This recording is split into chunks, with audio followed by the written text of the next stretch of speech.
Class 7th में पढ़ने वाले सभी बच्चों को विद्या सेवक चैनल में स्वागत है।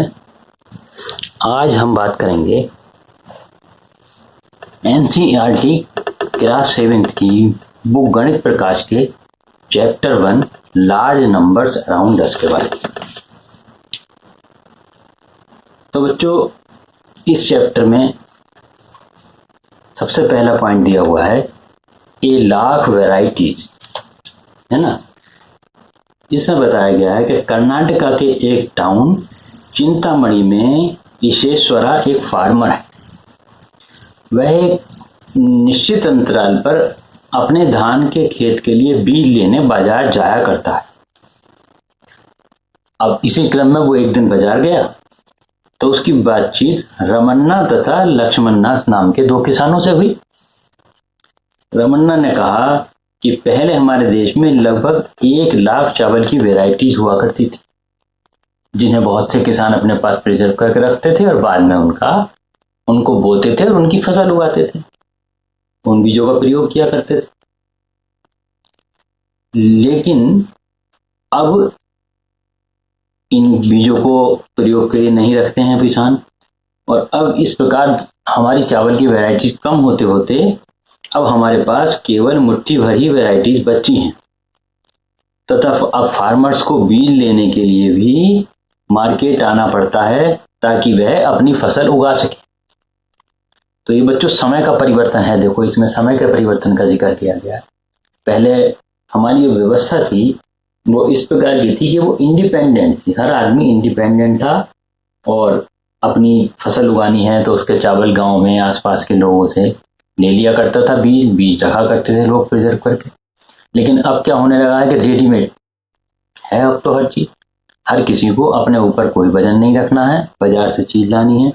तो उसका एक साइड इफेक्ट ये हुआ कि अब वो बता रहे हैं कि बहुत कम वैरायटी बची। लक्ष्मण नाम ने कहा कि मेरे घर के पास एक सीड बैंक तथा अभी तक उन सीड बैंक वालों ने लगभग 100 प्रकार की अलग अलग की चावल की वैरायटीज को जगह जगह से इकट्ठा किया है तथा उनको प्रिजर्व किया है और अब वो उनका बीज बनाकर फार्मर्स को बेच रहे हैं। यदि तुम्हें और चावल की वैरायटीज चाहिए तो तकरीबन 100 प्रकार की वैरायटी तुम वहां आके वहां से उनके सीड खरीद सकते हो। अब बच्चों, यहाँ तो ये चावल की बात खत्म हो गई, लेकिन इसमें एक आपने देखा कि इसमें एक प्रमुख शब्द आया 1 लाख वैरायटीज ऑफ राइस, यानी 1 लाख चावल की किस्म। आपने पहले भी 1 लाख नाम का शब्द सुना होगा। अब क्या आप ये बता सकते हैं कि 1 लाख कितना होता है? आइए इसी के बारे में हम बात करते हैं कि 1 लाख आखिर होता है। अब इसी क्रम में चैप्टर में आगे बताया गया है कि ईश्वरप्पा ने अपनी पुत्री रॉक्सी तथा बेटे ईशटू को साथ अपना ये बाजार का किस्सा सुनाया कि इस प्रकार मैं चावल लेने गया था तो वहां मुझे 2 फार्मर्स मिले। अब वो बता रहे थे कि 1 लाख चावल की वैरायटी पहले हुआ करती थी, जो अब जो है मुट्ठी भर वैरायटीज रह गई। अब इस बात को सुनकर ईस्टू बहुत सरप्राइज था कि हमारे देश में चावल की 1 लाख वैरायटीज पाई जाती थी। उसने आश्चर्य से कहा कि 1 लाख वैरायटी, जबकि अभी तक मैंने तो कुल 3 प्रकार के चावलों की वैरायटी ही टेस्ट की है और आप इतने बड़े नंबर की बात कर रहे हैं कि इतना बड़ा नंबर हुआ करता था। फिर उसने कहा अगर हम हर रोज एक नई वैरायटी का चावल बनाएं और अगर हम 100 साल जिए तो क्या हम सभी वैरायटीज के नंबर्स के निकट भी पहुंच पाएंगे? अब बच्चों, आप सोचिए, आप क्या सोचते हैं इस पर? थोड़ा दिमाग पर जोर डालिए कि अगर रोज नई वैरायटी खाएं और 365 दिन हैं एक साल में और 100 साल तक हम जिए तो क्या होगा? क्या हम सारे चावलों की वैरायटी खा पाएंगे? तो इसका आंसर बड़ा सिंपल है। 365 को 100 से मल्टीप्लाई करके जो है वो नंबर बहुत छोटा है 1 लाख के मुकाबले।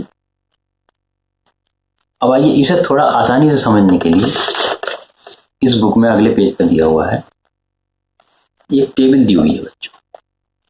इसमें लार्जेस्ट 3 डिजिट नंबर लिखने को कहा गया, तो इसमें 1 जोड़ के बट नेचुरल जब लार्जेस्ट 3 डिजिट है तो इसमें 1 जोड़ के स्मॉलेस्ट 3 डिजिट 4 डिजिट नंबर बन जाएगा।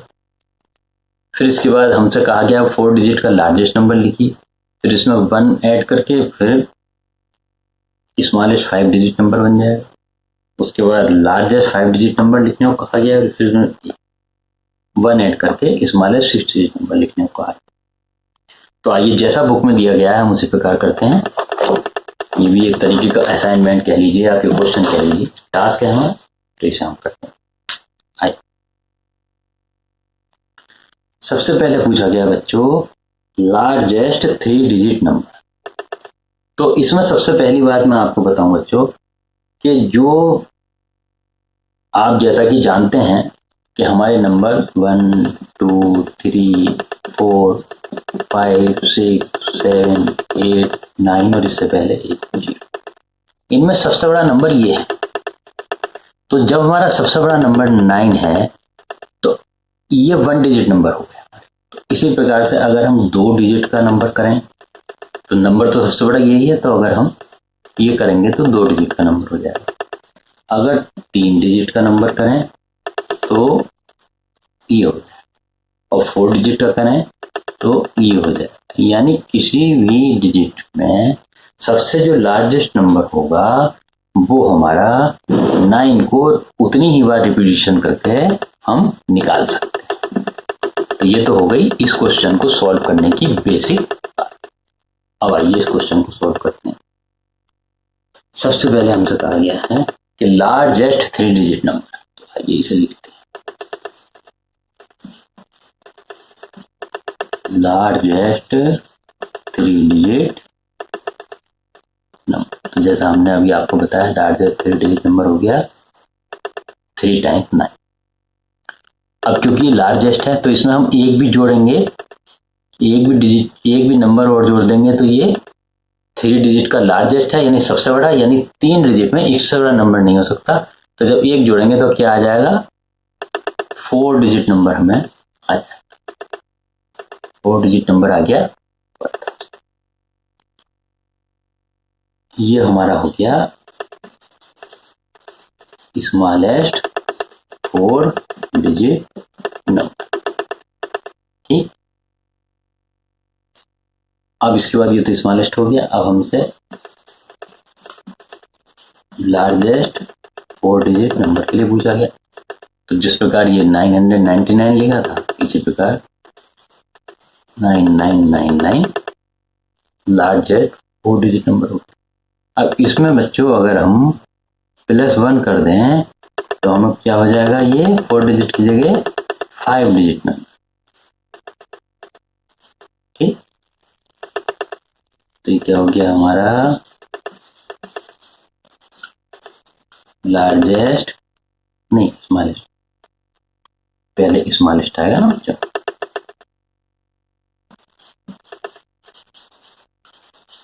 स्मॉलेस्ट 5 डिजिट कितनी हो गई, 5।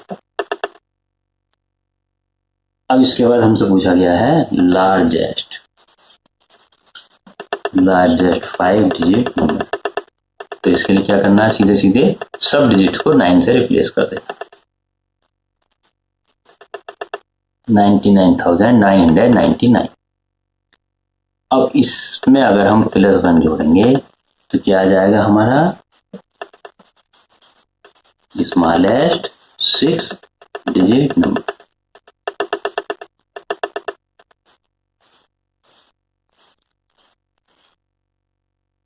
ठीक, अब बच्चों देखो इसमें साथ ही साथ एक बात और ध्यान रखने की है कि स्मॉलेस्ट जो नंबर है उसमें सबसे पहले हम 1 लेंगे, उससे आगे सारे 0 लगाएंगे, कितनी भी डिजिट का हमसे पूछा था।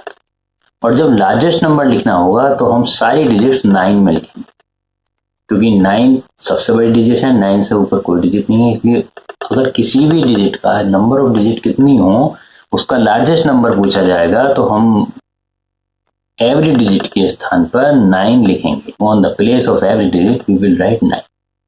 और अगर हमसे स्मॉलेस्ट नंबर पूछा जाएगा तो 1 लिख के उसमें उतने ही 0, मान लो 5 डिजिट पूछा है तो 1 लिख के आगे 4 0 लगा दीजिए। 6 डिजिट पूछा है तो 1 लिख के आगे 5 0, 4 डिजिट पूछा है तो 1 लिख के 3 0। इसी प्रकार डिजिट 1 लिख के उसके आगे उतने जीरो लगा देंगे जितनी डिजिट का वो नंबर पूछा होगा आवश्यकता अनुसार। तो ये तो हो गया स्मॉलेस्ट 6 डिजिट। अब हम बात कर रहे थे लास्ट, तो ये जो स्मॉलेस्ट 6 डिजिट नंबर है बच्चों, इसे ही 1 लाख कहते हैं। यानी इतनी वेराइटीज हैं राइस की, तो ये नंबर हमारा 1 लाख। तो इससे हम ये समझ पाए कि 1 लाख क्या होता है। ये विषय रेज करते हैं।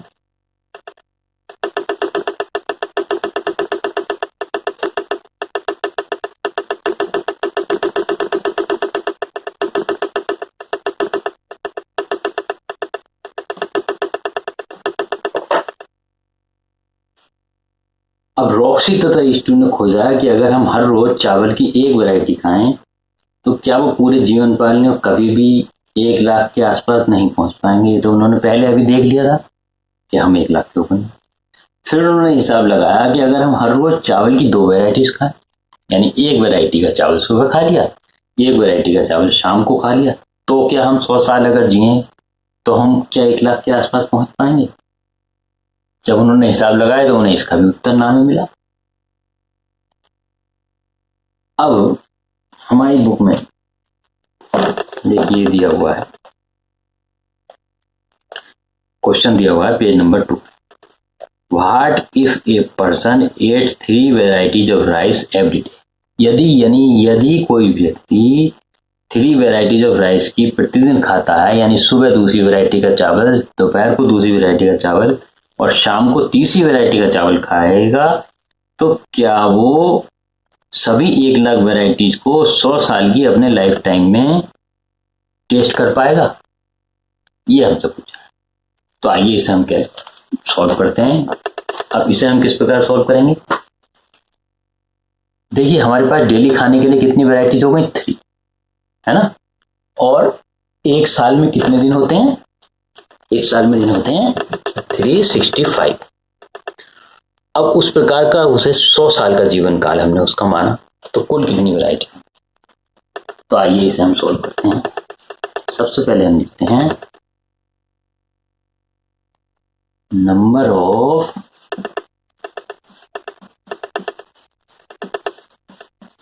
Varieties per day is equal to 3। ठीक है।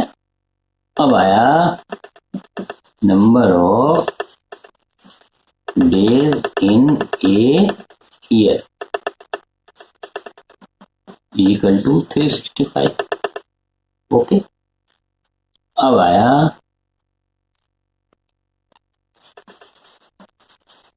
Total number of years in life. Suppose मान लेते हैं इज इक्वल टू 100 ईयर्स। ठीक। तो अब अगर एक व्यक्ति 100 साल तक जिए, रोज 3 वैरायटी चावल की खाए, तो वो कुल कितनी वैरायटी चावल की खा पाएगा। तो इसका आंसर सिंपल है, total number of varieties in life time is equal to 3 into 365 into 100। तो ये क्या आएगा, ये आएगा हमारा 1095। अभी कैसे आएगा, चलिए इसे भी बता देते हैं। ये रफ स्पेस बना रहा हूँ बच्चों। रफ पेपर में जब भी एग्जाम में काम करना हो या कहीं भी करना हो तो उसका एक रफ ब्लॉक बना के कॉपी से अलग साइड में लेफ्ट के पेपर में बना लेना चाहिए। यहाँ आपको दिखाने के लिए मैं इधर ही बना रहा हूँ।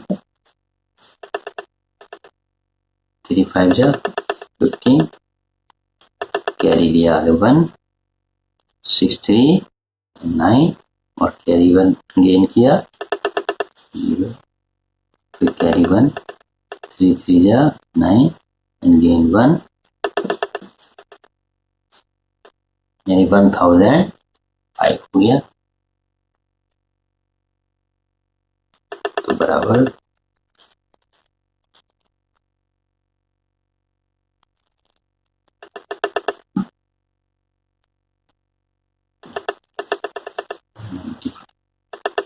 6 3 जा 18/19 आएगा।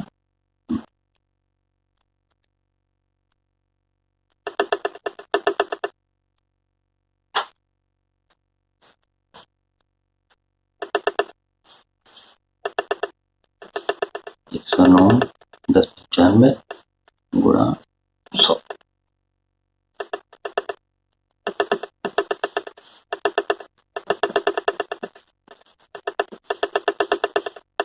अब ये नंबर कितना हो गया बच्चों? 1 10 100 1000 10,000 1 लाख, यानी 1,09,500, यानी ये हमारा पूरा 1,00,000 वैरायटी से ऊपर हो गया। So answer is yes, they can taste more than 1 lakh varieties। ठीक, आइए अब इसे इरेज करते हैं और आगे देखते हैं बताया।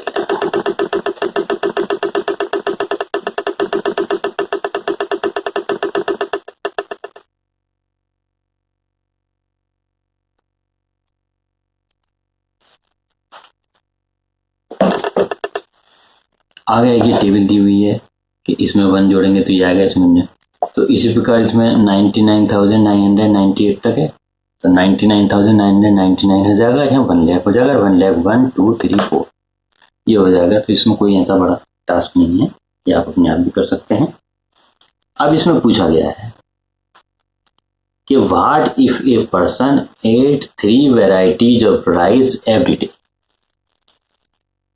will they be able to taste all the lakh varieties in 100 year lifetime? ये तो हमने फाइंड कर लिया। अब इसके बाद E2 कहती है we know how many days there are in a year, यानी एक साल में कितने दिन होते हैं? 365। if we ignore leap year को छोड़ते हैं तो 365 दिन होते हैं हर साल। E2 यही कह रही है, और वो कह रही है अगर हम y ईयर्स तक जिए, यानी अगर उनका लाइफ स्पैन y ईयर्स का हो, तो number of days in our life time will be 365 into 1। यानी वो सिंपल सी बात कह रही है कि अगर 365 एक साल में दिन है और हम 22 ईयर्स तक जिए, तो हमारे नंबर ऑफ डेज 365 इंटू 22 होंगे, जैसा कि अभी हमने प्रॉब्लम की थी तो हमने उसे सॉल्व करने में किया था, है ना। अब इसके बाद अगला पेज आता है, पेज नंबर 3, जिसमें सबसे ऊपर हमसे पूछा गया है choose a number for y, यानी y ईयर्स जो लाइफ आपका स्पान इसमें सपोज करने में, उसके लिए आप कोई सा एक नंबर चूज कीजिए और फिर ये देखिए कि how close to 1 lakh is the number of days in y years for the y of your choice. कोई भी नंबर y सपोज कीजिए और देखिए कि आप 1 लाख की अगर रोज 3 टाइम चावल खाते हैं, 365 दिन में अलग अलग वैरायटी खाते हैं, और y ईयर्स तक अगर आप जिए, तो आप ये देखें कि आपके द्वारा खाए जाने वाले चावल 1 लाख के कितने आसपास आ पाते हैं। तो आइए इसे हम करते हैं। सबसे पहले number of varieties in a day is equal to 3, ठीक, and number of days in a year is equal to 365। अब मान लीजिए लाइफ स्पान, हमसे अपनी चॉइस का पूछना कहा गया, तो हम नीचे 100 ईयर्स का पहले माना था, तो हम आएंगे 90 ईयर्स मान लेते हैं, ठीक। अगर हमने मान लिया कि अगर 90 ईयर्स तक कोई जिए और 365 डेज एक ईयर्स में है और 3 वैरायटी रोज का है, तो अब हमसे पूछना क्या है, क्या आपके द्वारा टेस्ट किए गए चावलों का नंबर 1 लाख के आसपास आ पाएगा या उससे दूर है। तो अब हम इसे पता करते हैं, number of varieties tested by us in 90 years will be 3 into 365 into 90। 3 varieties रोज खाएंगे, 365 डेज तक खाएंगे और 90 ईयर्स खाएंगे, तो टोटल आ जाएगा। अब 3 into 365 1095 into 90 इसे निकालते हैं। इसके लिए 1095 को ही 9 से मल्टीप्लाई बॉक्स बना लेते हैं रफ।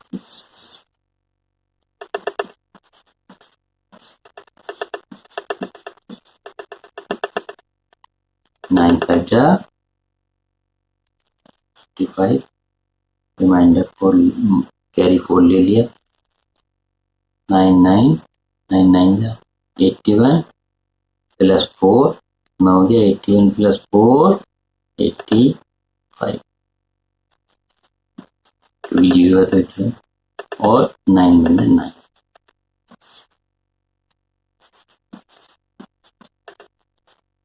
तो कितना हो गया 98,500।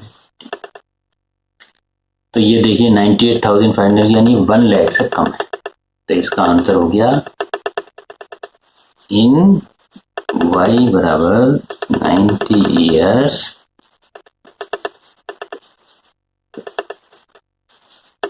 वी विल टेस्ट, ये रफ था इधर काट दिया,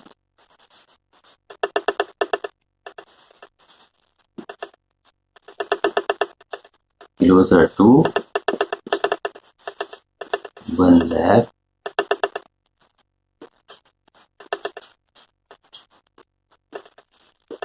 varieties of rice but not all। यानी हम 1 लाख वैरायटीज के नियर तो पहुंच जाएंगे, लेकिन सभी 1 लाख वैरायटीज को टेस्ट नहीं कर पाएंगे। आइए इसे यूज करते हैं। अगला क्वेश्चन देखते हैं।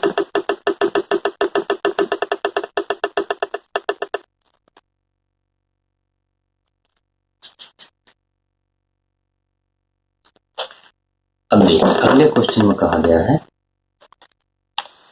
According to the 2011 census the population of the town of Chintamani was about 75,000। How much less than 1 lakh is 75,000।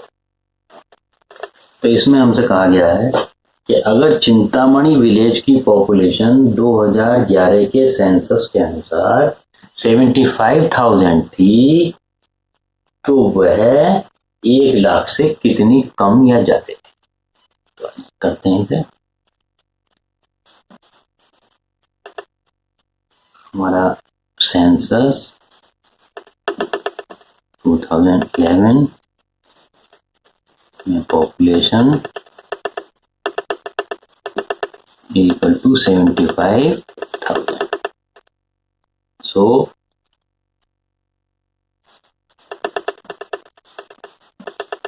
less than 1 lakh is 1 lakh minus 75,000 is equal to minus कितना आएगा 25। आंसर इसका आ गया it was 25,000 less than 1 lakh. इसका answer. आइए अब सही raise करते हैं। अगला क्वेश्चन देखते हैं।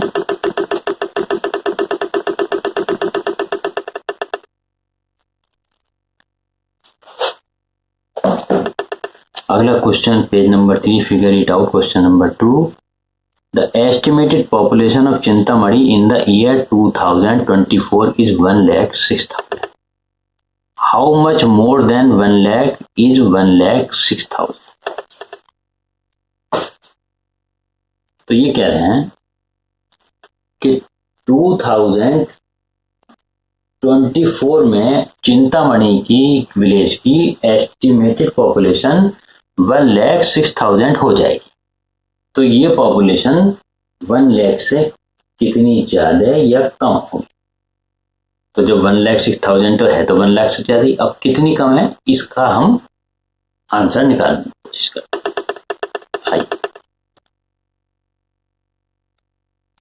चिंतामणि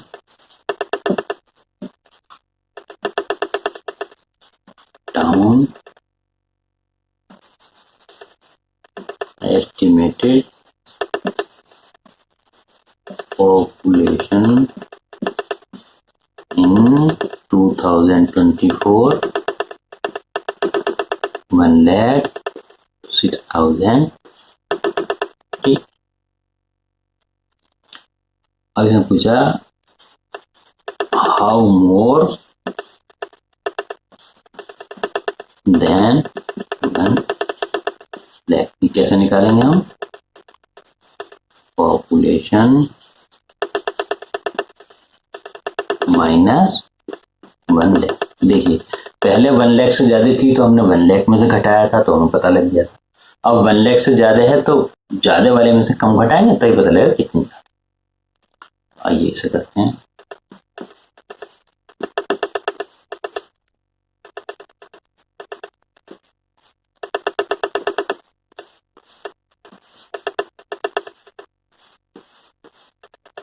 कितनी? 6,000।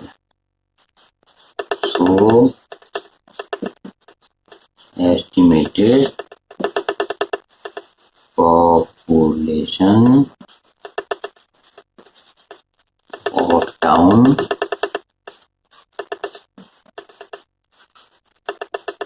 Chintamani is 6,000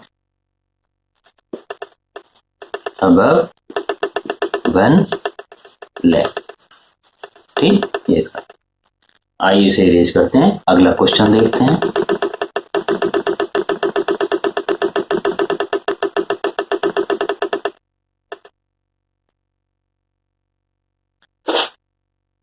जो अगला क्वेश्चन है पेज नंबर 3 में, फिगर इट आउट में, by how much did the population of Chintamani increase from 2011 to 2020। अब ये पूछ रहे हैं कि 2011 से 2024 के बीच में चिंतामणि टाउन की पॉपुलेशन कितनी इंक्रीज हो गई, है ना? आइए सबसे पहले लिखते हैं पॉपुलेशन, इन शॉर्ट में लिख देते हैं 11 equal to 75,000 population in 2024 equal to 1,06,000. So increase in population बराबर population in 2024 minus in 2011 is equal to 1,06,000 minus 75,000 equal to 31,000. So population increased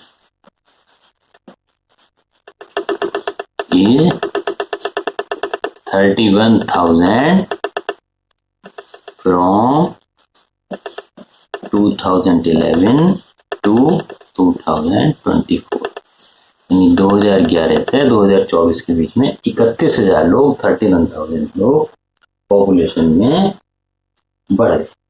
आइए इसे इरेज करते हैं, अब आगे देखते हैं।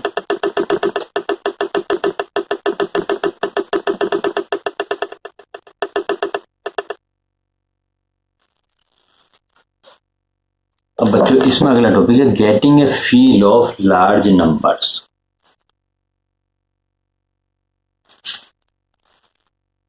देखिए इसमें हमसे कहा गया है कि हमें बताया गया है कि कुछ इंटरेस्टिंग फैक्ट्स हैं जिनसे हम लार्ज नंबर्स के बारे में उनका आइडिया निकाल सकते हैं। जैसे कि वर्ल्ड का टालेस्ट स्टैच्यू ऑफ यूनिटी है, जो कि गुजरात के सरदार वल्लभ भाई पटेल की स्टैच्यू है तथा इसकी हाइट 180 मीटर्स है। कितनी है इसकी हाइट? 180 मीटर। इसी प्रकार कर्नाटका का वाटरफॉल है जो 450 मीटर की हाइट से नीचे गिरता हुआ बताया जाता है। इनमें एक अनुमान इसलिए लगाना पड़ता है नेचुरल रिसोर्सेज में, क्योंकि जैसे गिरता हुआ झरना है तो उसकी एग्जैक्ट हाइट पता करना काफी जटिल काम है, संभव नहीं हो पाता कई बार, इसलिए उसमें। अब स्टैच्यू ऑफ यूनिटी है तो उसे तो आराम से नापा जा सकता है क्योंकि वो एक स्थिर स्ट्रक्चर है, तो उसकी एग्जैक्ट लिख दी, मगर ये बताया जाता है इस तरह के शब्दों का प्रयोग इनमें इसी लिखते हैं। अब आइए इसके बाद ये पिक्चर ली हुई है स्टैच्यू ऑफ यूनिटी की और ये बिल्डिंग्स बनी हुई हैं, ये वाटरफॉल भी बना हुआ है। अब इसमें सबसे पहला एक क्वेश्चन है, which is taller, the Statue of Unity और the building, how much taller? ठीक, तो आइए देखते हैं। देखिए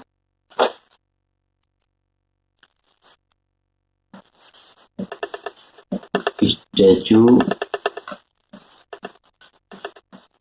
ऑफ यूनिटी कितना है, हमारा लिखा था बुक में 180 मीटर, ठीक। एंड वाटरफॉल कितना लिखा है? 450 मीटर। तो दोनों में से कौन सा बड़ा, देख के कह सकते हैं कि वाटरफॉल बड़ा। सो वाटरफॉल इज टालर। अब हाउ टालर, ये पूछा है कि कितना बड़ा है, तो इसे कैसे निकालेंगे? Height of waterfall minus height of statue is equal to 450 minus 180, 0.5 में से ये जा नहीं सकता, इसलिए एक ही तरह से कैरी कर लिया, तो कितना बचा? 7, और यहाँ बचा 3 से यानी 270 meter. So waterfall is 270 meter taller than Statue of Unity. ठीक बच्चों, इसका आंसर हो गया। अब आइए इसे रीच करते हैं, अगला क्वेश्चन देखें।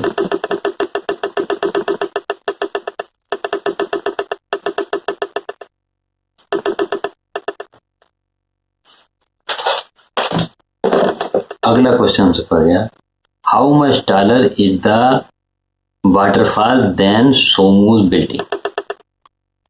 लेकिन इससे पहले हमें बताया गया है कि we can see the height of the Statue of Unity is kilometre to 4 time the height of Somu's building, kilometre to 4 time the height of Somu's building. How much taller is the waterfall from Somu building and how much floor should Somu। इसमें देखिए यहाँ बताया गया, Somu is 1 meter tall if each floor is about 4 times his height। यानी सोमू की height 1 metre है और अगर उसके प्रत्येक फ्लोर की हाइट उसकी हाइट से 4 गुनी है, then what is the approximate height of the building. ये क्वेश्चन हम बच्चों स्किप कर गए, ध्यान इसके लिए सॉरी, हम इसे करते हैं पहले कि इसमें कहा गया है कि सोमू की हाइट 1 मीटर है,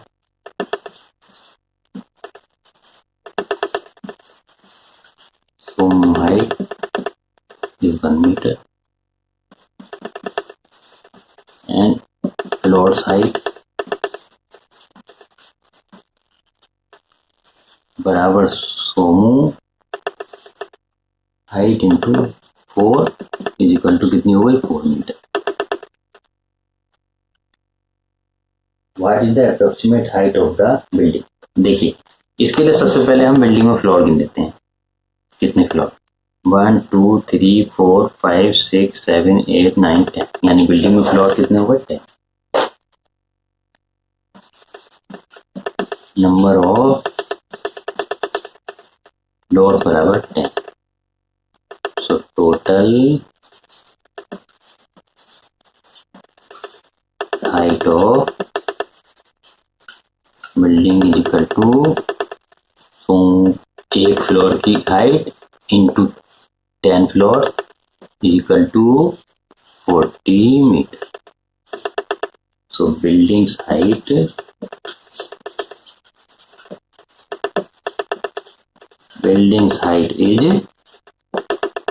40 मीटर, इसका आंसर हो। आइए इसे इरेज करते हैं, उसके बाद अगला क्वेश्चन करेंगे।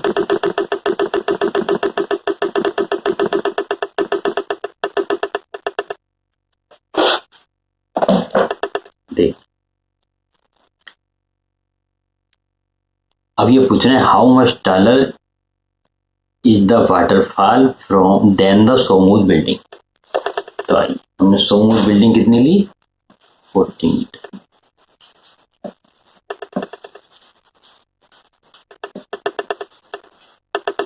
ठीक, एंड वाटरफॉल इज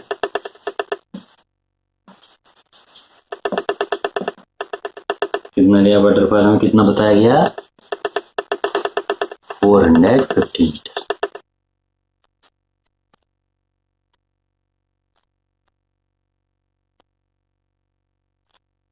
तो वाटरफॉल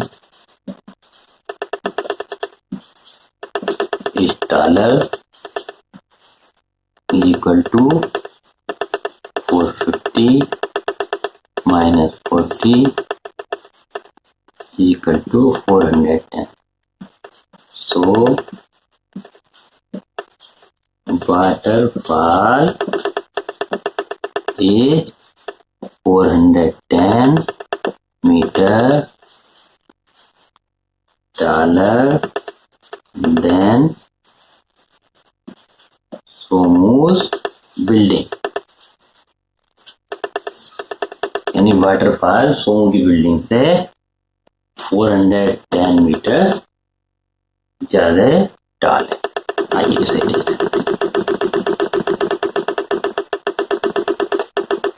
अब बच्चों अगला क्वेश्चन देखते हैं। इसमें पूछ रहे हैं how many floor should Somu's building have to be as high as the waterfall. अब ये कह रहे हैं कि सोमू की बिल्डिंग को वाटरफॉल के बराबर ऊंचाई गेन करने के लिए कितने फ्लोर और बनाने हो। तो देखिए सबसे पहले तो हम लिख लेते हैं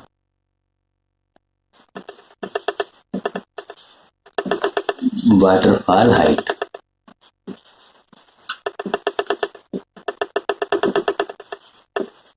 बराबर 450 मीटर। अब सोमू बिल्डिंग हाइट, सोमू building height is equal to 40 meter. So difference कितने फ्लोर और बनाए कि यहां तक पहुंच जाए, तो इसके लिए क्या करना होगा, इसमें से ये घटाना, यानी 450 में से, जैसा कि हमने अभी भी घटाया था कि कितनी लंबी है ये जानने के लिए आउटर, तो 410 मीटर्स डिफरेंस। अब height of every floor, height of a floor is equal to 4 meter. So number of floors to be needed is equal to 410/4। आइए इसे कर लेते हैं।